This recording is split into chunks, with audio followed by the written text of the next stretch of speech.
"பிறப்பொக்கும் எல்லா உயிர்க்கும் சிறப்பொவ்வா செய்தொழில் வேற்றுமையான்" அப்படின்னு சொல்லியிருப்பார். அப்போ உலக பொதுநெறி, அதாவது தமிழ் மாதின் இனிய உயர்நிலை, உலகப் பனுவல், தமிழர் திருமறை, உலக பொதுமறை இது மாரி எல்லாம் சொல்லப்படக்கூடிய வார்த்தைகள் நீங்க கேள்விப்பட்டிருக்கலாம். இது எத்தன ஆயிரம் முறை நீங்க படிச்சிருந்தாலும் உங்களுக்கு நல்லா தெரிஞ்ச ஒரு விஷயம் தான்.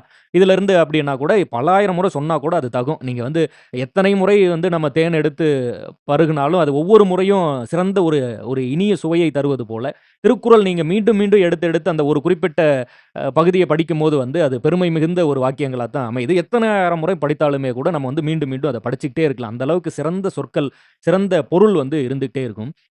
அரசன் முதல் ஆண்டி வரை, அதாவது ஒரு ஒரு ஒரு பேரரசன், அவனோட வாழ்க்கைக்கு என்ன தேவை? அத பத்தியும் திருக்குறள் பேசுது. எந்த ஒரு செல்வ வளமும் இல்லாம எல்லாத்தையும் இழந்து நிக்கக்கூடிய ஒருத்தனோட வாழ்க்கையில என்ன செய்யணும், செய்யக்கூடாது. அத பத்தியும் பேசுது. ஆண்களுக்கு தன் வாழ்க்கைக்கு பொருத்திக்கிற மாரியும் இருக்கு. பெண்கள் தன்னுடைய வாழ்வில் பொருத்திக்கிறது மாரியும் இருக்கு. வறுமையில இருக்கிறவங்க தன் வாழ்வில் என்ன தவறு செய்றாங்க, அதையும் சுட்டிக்காட்டுது. செல்வந்தன் எப்படி இருக்கணும், இருக்கக்கூடாது, அதையும் சுட்டிக்காட்டுது. எல்லா மனிதர்களுக்கும், எல்லா காலத்திலும் ஆல்ரெடி திருக்குறள் வந்து கிட்டத்தட்ட 2000 ஆண்டுகளுக்கு மூத்ததாக இருக்கு. அப்போ 2000 ஆண்டுகளாக எல்லா காலத்திலும், எல்லா சூழ்நிலையிலும், எல்லா மனிதர்களும் பொருத்தி பார்க்கக்கூடிய, தன் வாழ்வோடு பொருத்தி பார்க்கக்கூடிய ஒரு தன்மை பொருந்தியதாக இருக்கிறதுனால, உலக பொதுமறை அப்படின்னு சொல்றோம். பிறப்பொக்கும் எல்லா உயிர்க்கும் அப்படின்னு அவரு சொல்றது வந்து, அந்த உலக நெறியை வந்து எல்லா உயிர்களுக்குமான ஒரு அரசியலை வந்து அவர் வந்து பேசினது. எல்லா உயிர்களுக்குமான பொருளை பேசினது எல்லாம் சொல்லியிருப்பாங்க. இப்போ இதுல தெளிவா நீங்க கவனிச்சு பார்த்தீங்கன்னா, பிறப்பொக்கும் எல்லா உயிர்க்கும் சொல்லியிருப்பாரு.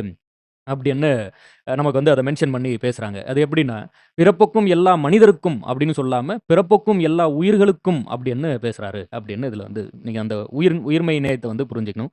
அதேபோல திருவள்ளுவர் தோன்றிடாவிட்டால் தமிழன் என்ற ஒரு இனம் இருப்பதாக உலகத்தாருக்கு தெரிந்திருக்காது. திருக்குறள் தோன்றிடாவிட்டால் தமிழ் மொழி என்னும் ஒரு மொழி இருப்பது உலகத்தாருக்கு தெரிந்திருக்காது. இது யார் சொன்னது அப்படின்ட்டுன்னா, கி.ஆ.பெ.